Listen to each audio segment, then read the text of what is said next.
Okay.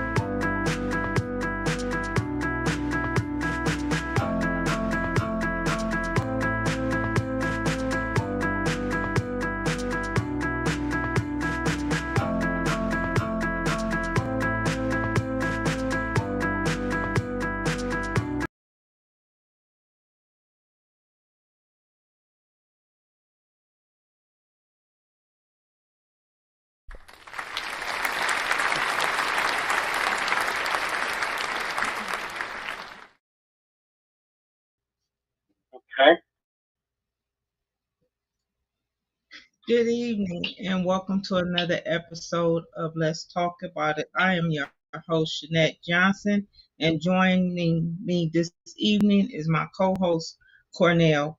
First, we just want to I just want to check in and see how everybody Thanksgiving went, how your mental health is going, and everything. Well, let me tell you, my Thanksgiving was enjoyable. I had my grandsons here with me, my daughter here with me, and of course, I did all the cooking. And and I enjoyed that because last year I was planning my son's service at this time. So um by me in the kitchen cooking and a house full of little boys, well, four little boys running through the house, and just the laughter. I enjoyed that because last year I was in another different place, and it kept me from going into that place and waking up because they was here a long time. Yesterday I was at the point where I'd be glad when they go home because they have pushed me. I will wake up. You know how you can feel people staring at you. My 4-year old grandson Tristan was in my face. He might as well just open my little eyes up and talk to me. But and I enjoyed that. Now that they gone and it's just quiet here, I miss them. I think that's just the strangest thing. But I call them and keep in touch with them. I also sent out little happy Thanksgiving wishes to the men that's incarcerated. And today I received thank you from them. Some of them was telling me, "Wow, they've been in so long that they haven't received anything like that." And and they were so appreciative of receiving that. Just doing something to make sure that just to brighten their day up, even though they're in that situation. And then um today yesterday I was talking to my co-host, and he was telling me he had to get off the phone, and I heard the CEO in the background, how they was talking to them. And I wasn't I really didn't like that. They are still men regardless of the situation. My thought on that is that if you don't like the job that you um apply for, then leave. Go find a job that you or that's for you.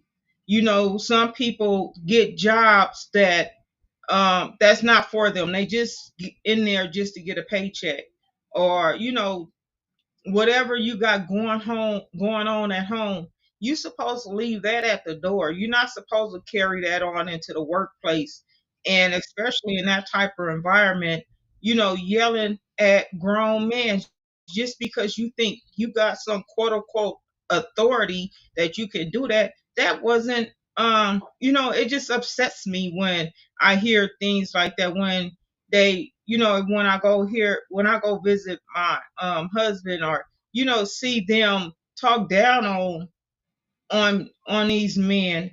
and women as well.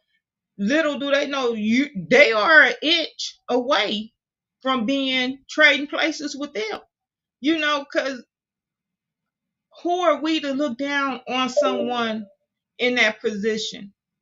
We all had did things and got away with it, but some people got caught. Some people got didn't do things, and they're sitting in prison for things that they didn't do.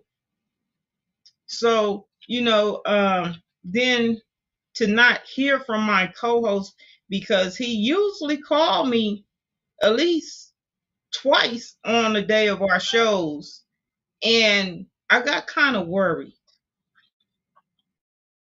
you know, because I didn't hear from none of them today. I did hear from my husband because he's in Denver, but I didn't hear from my brothers from Texas. But I am so glad that I have him on the phone with me. And just to on yesterday, this is part of my little mental health. I went into a slight little depression because I went on Facebook and I seen that one of my dear friends, she passed away yesterday.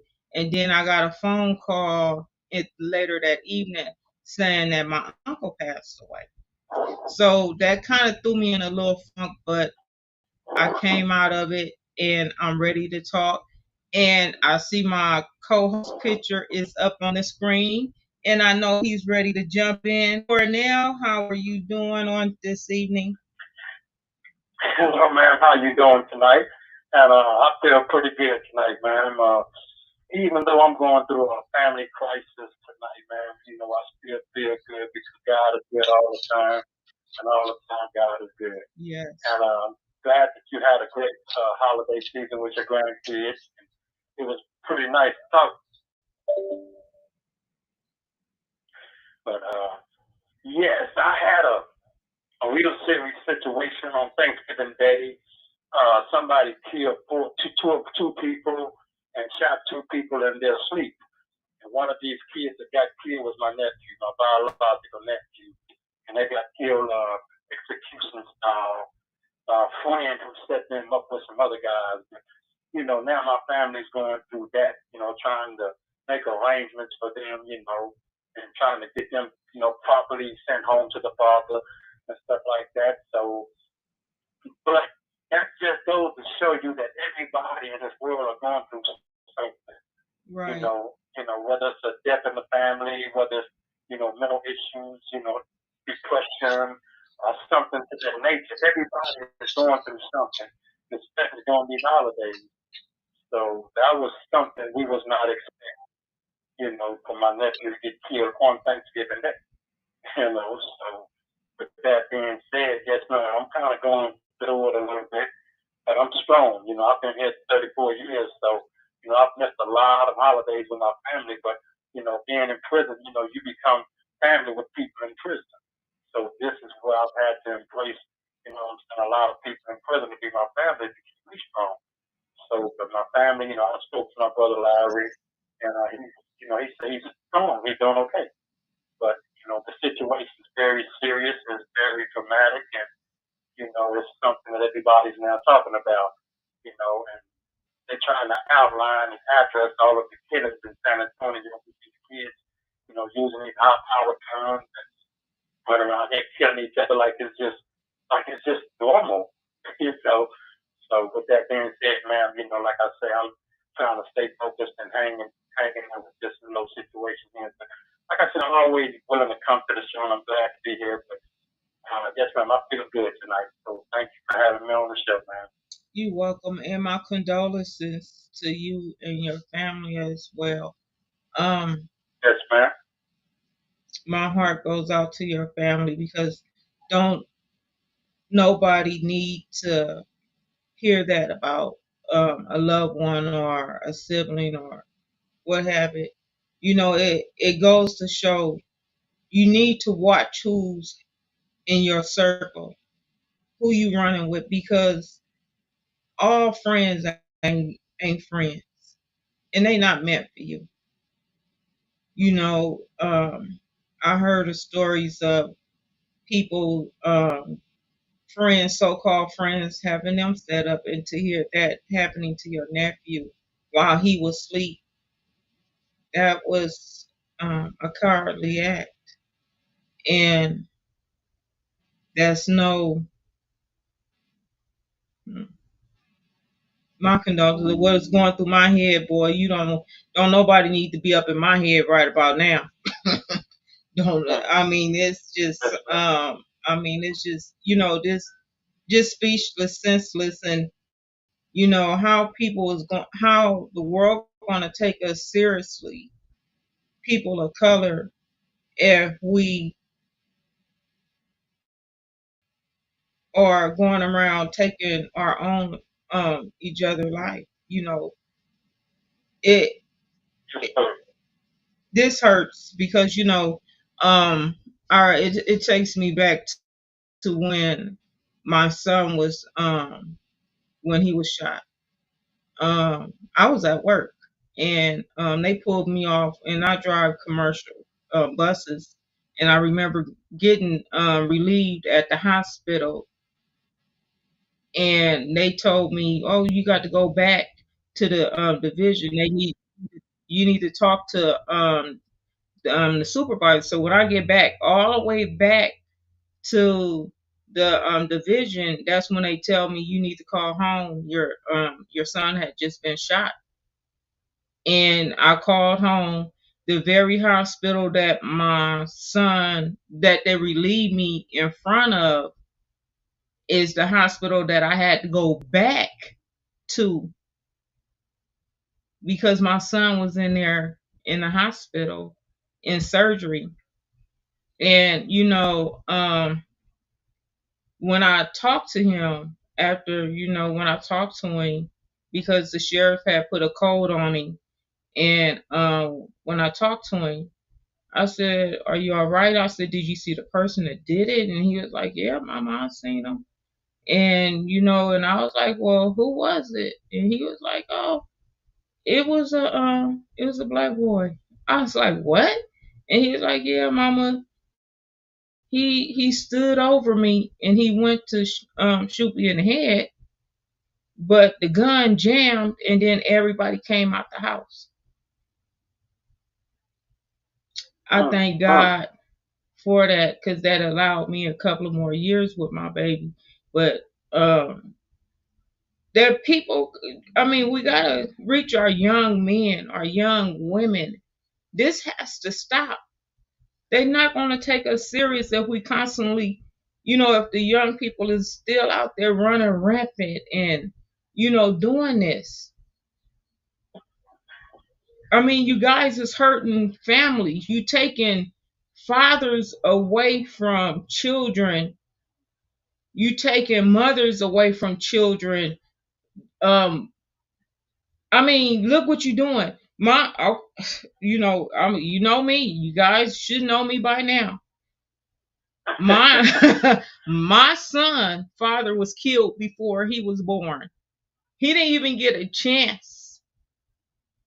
His father didn't even get a chance to lay eyes on him or touch him. He was killed before he was born. My grandson father was killed before he turned 1.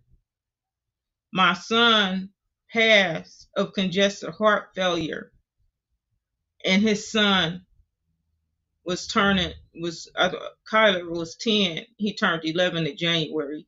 So, I'm at the point like where, like, Lord, I mean, what message are you trying to show me? What are you trying to get me to? What is my purpose? You know, am I supposed to share my story about what the struggles I went through with not having Kyle biological father here with him, but I did have my daughters, which became my husband. He stepped in and he raised Kyle as his own. His family love Kyle as their own as well. You know, just hearing what Cornell family is dealing with, it kind of just kind of took me back to what I've been dealing with, what I dealt with my son being shot by I don't know the people that shot Cornell's nephew. I don't know their nationality, but I do know the nationality of the person that shot my son back a couple of years ago. But anyway, Okay. Cornell, Okay. you know how I get. Cornell, Well, yes, ma'am. Well, look, come on, Cornell, come on. look, I just want to jump off this subject because, boy, this is just, Well, well, that's a good subject, man. Why? Because we all have our own mindset to be able to think and make our own decisions in this world. Okay. And there's been a misconception about individuals accepting gangs to be able to draw, to feel like they're being loved and feel like they're not getting the love from their moms and their dads, so they turn to gangs. And these gangs of dealing drugs and doing everything under the sun. You know what I'm saying? That's against the law. So these kids having these, we call them alter egos, thinking that they're gangsters and running around here with Uzis and big old guns and pants sagging and do rags and stuff like this, man. They're not able to really see the big picture of their potentials in life. Why? Because they can't think no further than what they already see, which is an alter ego to think that they're a gangster, man. So a lot of times, man, you know, things that happen to us, we have to what they say, reap what we sow. We have to, man, and that's what's going on with these gangs and stuff, man. Because a lot of kids have lost their minds to this gang activity, and we don't have nobody out there really to try to, deter these kids away from this type of stuff. It's like society's encouraging this stuff, you know what I'm saying? But, true enough, you may have people out there trying to, advocates trying to, stand up and try to, get some programs and stuff, but these kids are not taking these programs because they feel like they're not being loved by their moms and their dads to try to give them the incentive that they need to try to stay focused on what's important in their life. right, There's a judge right there in San Antonio. He said he has too many kids in the juvenile system who are charged with capital murder cases. He said it's just too many. He said this is sad that we have kids actually charged with capital murders. Just like what happened to my nephew. Now, this little boy actually said, yes, I was a part of it, and I did it. Now he's what? charged with capital murder. It's like it's normal. You don't care. So, what I'm saying, man, is that you have everybody suffering, moms and dads trying to figure out what they're going to do. They got to bury their kids and stuff. And, everybody loses in these situations, man. So it's all a mental thing now. Everybody trying to figure out what happened. Well, it happened now. So, we have to try to turn to God and try to find understanding and move on.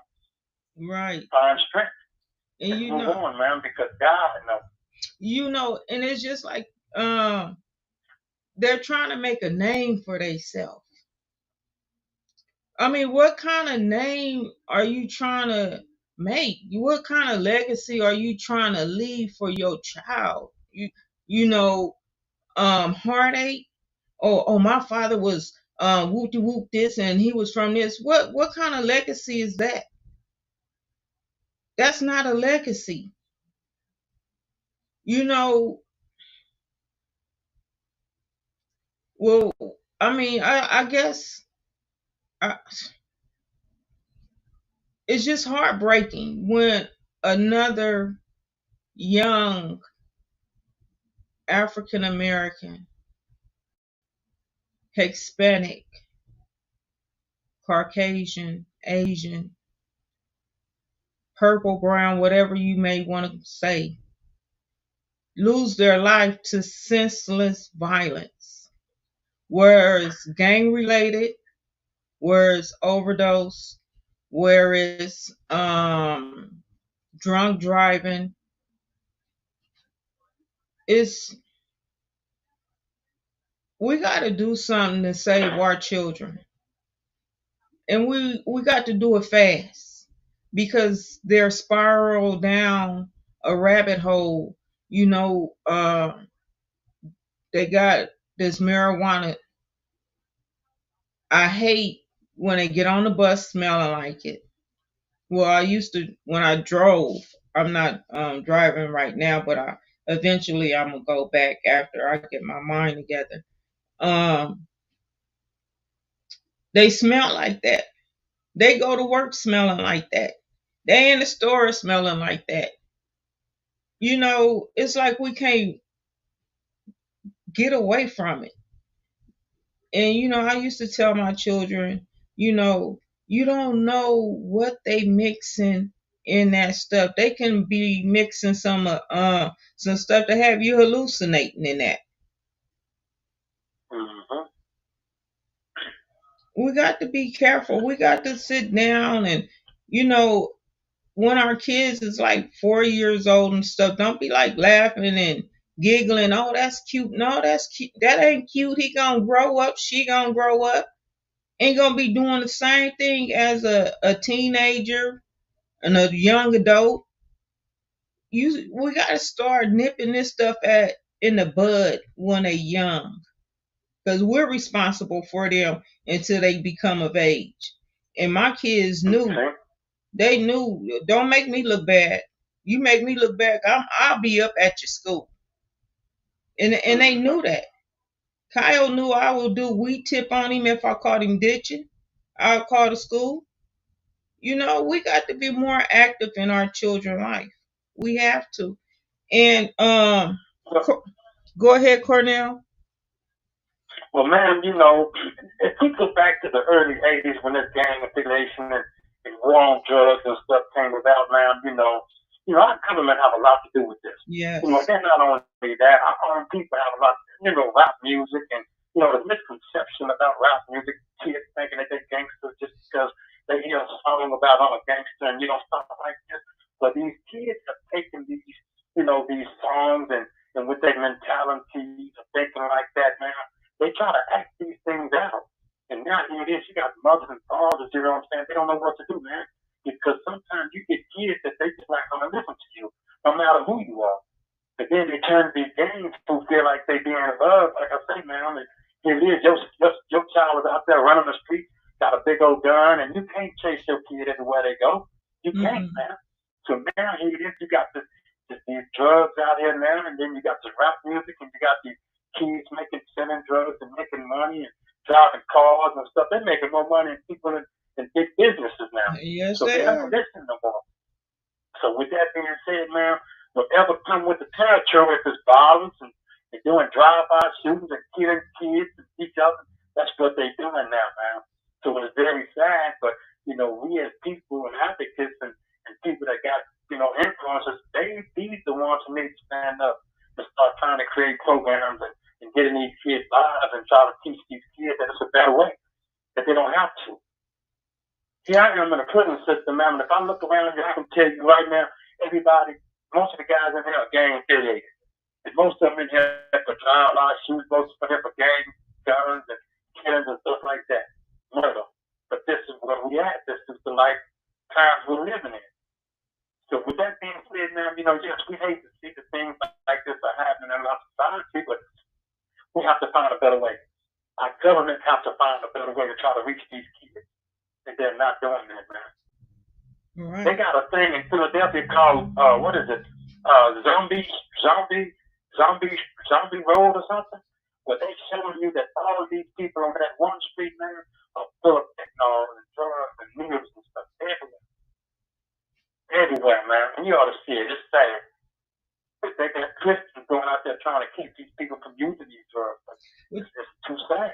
And But you the government don't need not doing nothing about it.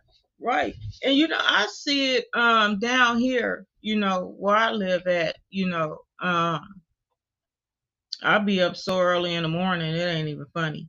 But when I go leave out to go to work, just to see the young people homeless, out there just, off that fentanyl, off what is it? meth, to see them out there like that. These are young people that had a bright future, and they still can have a bright future if they can just, if we have programs in place for them, you know, I'm just to see them out there. I mean, and it's cold over here. I know it's cold in the other parts, but out here, I think it was like we was in the 30s last night, and it's cold. And they're out there and they walking around. They walk all night. They walk all night, and then during the day, you'll probably see them behind the building sleep, or they sitting at the bus stop on the bus stop sleep. This is, mm, and we supposed to be a great nation. The United States is supposed to be so great, but we got so much homelessness here. We got so many young people that's on meth and fentanyl and heroin, and we got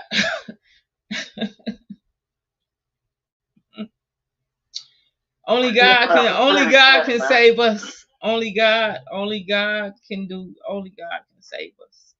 Well, it's very sad, man, that we have homelessness and stuff like that, and our government's not doing enough to try to curb these issues, man. So, with that being said, anybody who's listening to these podcasts tonight, what I'm saying, it would be, very encouraging for, you to get involved in these communities, to get involved in trying to, show these kids that there's a better way. Create incentives for these kids in order to know that they got potential, that they better than and what they are, what they're doing. And that's all they need is somebody to get to them and talk to them and teach them and show them that it's a better way. Because that's all they need. As opposed to getting over here in prison, they didn't realizing, what their potentials are. They locked up. They locked up now. Now you can't live out your full potential. Why? Because you're incarcerated now. These kids got capital life sentences. These kids got 80, 90 years in prisons, man. They'll never get out. When they get out, they be old and great, man. So, we asking anybody listen to these podcasts about advocates trying to, help their communities and stuff like that, get involved.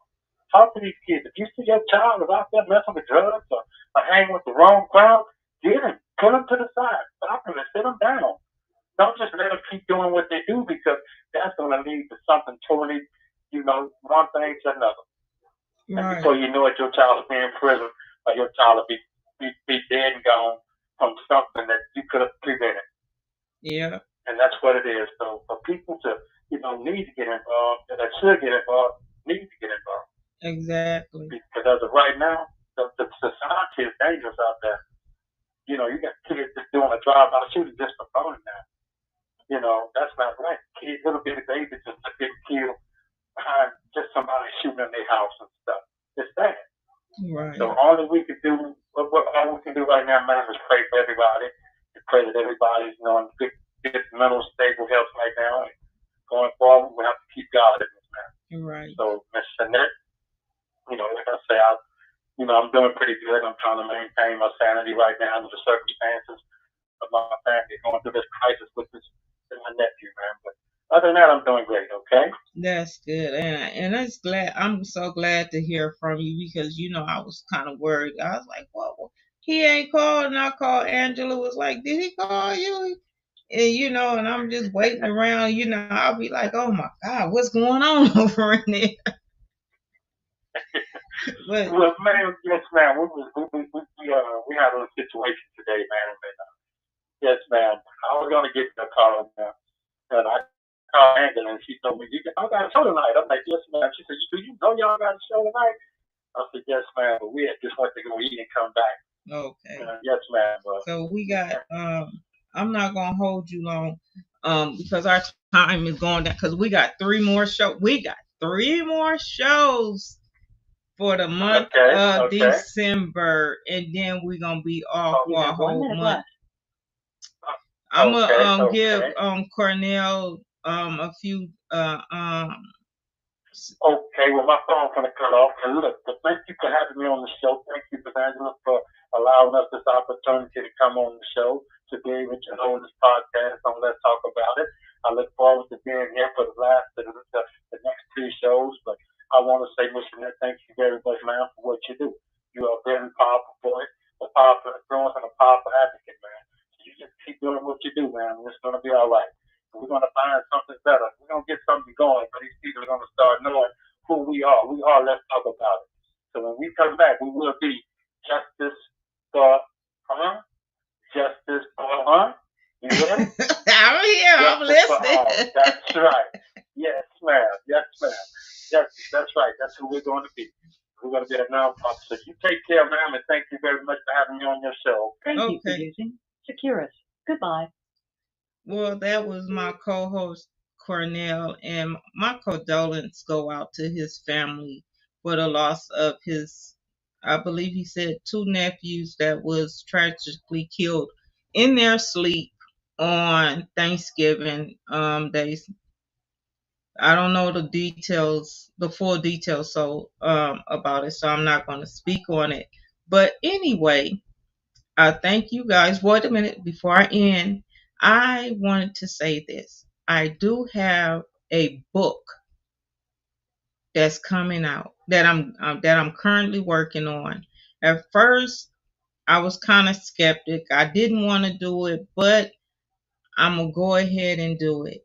I am looking. If you lost a parent, a child, a sibling, a spouse, grandparents, and you want to share your thoughts in my first, and you know I get tongue tied, reach out to me at Shanette Johnson on Facebook, or Let's Talk About It on Facebook. You can call me at area code 951-669-4450. You can get in contact with me like that. That's my book, From Grief to Glory. That's what I will be doing. And also, um, Little Unique, she has a book. She's working on her book. We have Samaria Osborne. She's doing a book on I believe prayer. Am I right, Angela? We have the 21. Angela is working on a 121 day of prayer. So if you want to get into that book, reach out to Angela Thomas Smith. I had a couple of co-hosts that just completed books. We have Black Diamond that her book is on Amazon, The Habitual Liar, I believe. We have Trevita's book out. I written down the name of their books, but I left my paper over there on the other side. Trevita got a book out. Angela, if you have the name of their books, can you put them up for me? Angela has a book out entitled Igniting Your Inner Flame. She has a book out, and she also have Echo. I have written in all three series. But there's my book up there. If you guys would like to join me, if you want to be a voice, if you want to expression, that's how I express my grief with my son. I learned to channel it by putting it on paper. When I'm mad, like today, I was mad at him. I don't know why I was mad at him. I was just mad. And I had to write it down. I had to write down why I was mad at him. You know, Angela, if you have anything to share, you more than welcome about the projects that you have coming up.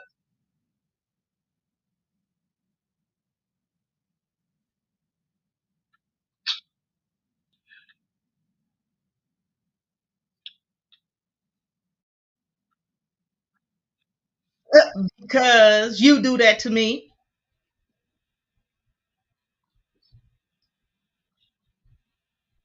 So I just want to see it was see when she put me on the spot, when she put us on a spot, she want us to be Anyway, rest to go. I'm not prepared to come on camera, but I'll come on. So we have a couple projects going. Y'all know I keep my hands busy. I stay with something. God is always downloading and dropping things in my spirit. So if it's not for me, it's always for someone else. So I tell people, if you're in my midst, it may get pushed off to you if it's not for me. So know that if things are being downloaded, it's being downloaded for someone. We have a couple projects. We are searching for authors. If you are an author and you're looking for an opportunity just to share your brand, to bring some awareness, you can be a seasoned author, you can be wherever you are, does not matter. If you're looking for to allow your brand to be seen and heard around, um, doing a initiative called the 100 authors on 100 authors to watch and authors on the rise is what we're calling it. Um, we have some amazing authors. Some have co-authored books and now they are stepping into their own. In 2025, they will become their own. They will be in charge of their own solo projects. And then we have some that are going to be releasing solo books by themselves. Some will be doing collaborations. But however, it is an amazing opportunity. I tell everyone, if you are not being visible, you can never share too much. So don't think that you're sharing too much. There's always opportunities to get out there. Someone may not see you. Because you got to think we're all in different time zones. We all do stuff at different times, and especially with the algorithm and all the things that go into account when we're dealing with social media. So you can never share too much. You can never put yourself out there too much. And if you are building a brand, this is a great opportunity with 99 other like-minded individuals that is seeking the same thing. So with this opportunity to be featured on a blog, you'll be featured inside a magazine. You have opportunities to be a part of podcasts. And when I say you'll have opportunities to be a part of magazines and podcasts, I'm not just saying you everything is surrounded around AALAC, Aspiring Authors Magazine, and the Crew Podcast because we do collaborate. They don't call me the queen of collaborations for nothing. I love to collaborate. I love to share individuals. So if I have individuals that have magazines, of course, I want you to be in their magazine too. So I'm going to share you with them. I get opportunities all the time where individuals are looking to feature individuals. So I share individuals that's looking for individuals for their podcast. We're always looking to connect, collaborate, and share. I am looking to partner with some bookstores. Looking to partner with anybody that work with authors and is willing to help bring visibility. We have some amazing things throughout 2025. We're hoping to go abroad. We're hoping to go to Africa. We're hoping to travel to the Virgin Islands. We're going to kick off AALAC Chasing Your Dream book tour in Charleston, South Carolina, in March. We're hopefully going to have an opportunity to showcase these amazing poets. Hopefully, we will have the new poet of the year, and we're able to present them in Charleston, as well as the amazing 100 authors on the move, those to watch. We definitely want to be able to share them. So that I think that's about it. We did have 121 days of prayer book. But it's getting ready to be released, y'all. We don't need any more entries for that. That book is Oh, a wrap. It's getting ready to come out. It's getting ready to hit. those that have got their pre-order in for ebook, you'll probably have it before the 31st. So know that it is almost ready. Um, I'm excited about this book. I'm truly excited about everyone that had the opportunity to share their testimonies. I tell everybody that we overcome by hearing and sharing the testimonies. The book is just that we are 121 days of sharing scripture, sharing words, sharing those things. We need to keep going to stay on this journey because, again, listening to your show, we're all dealing with something. We're all dealing with something. So thank you for allowing me to come on and give my little spiel here at the end. Again, I thank you for all that you do here on the Crew Podcast and for bringing awareness to social injustice and those things that people don't like to talk about, because a lot of time people don't like to No. talk about controversial subjects. So sometimes go outside of norm. But I thank you for bringing awareness to our brown community and the things that brought to. Again, thank you. You're welcome. Thank you, Angela. That was the visionary of the Crew podcast. Well, on that note, I am going to leave you guys. I got homework to do. I've been slacking on my homework, waiting to the last minute to get it in. So, on that note, I love you guys. I can't wait to sit back down and talk to you again. You guys have a blessed and wonderful week, and I'll see you soon. Don't forget to reach out for me if you want to be in my book. Love you. Have a good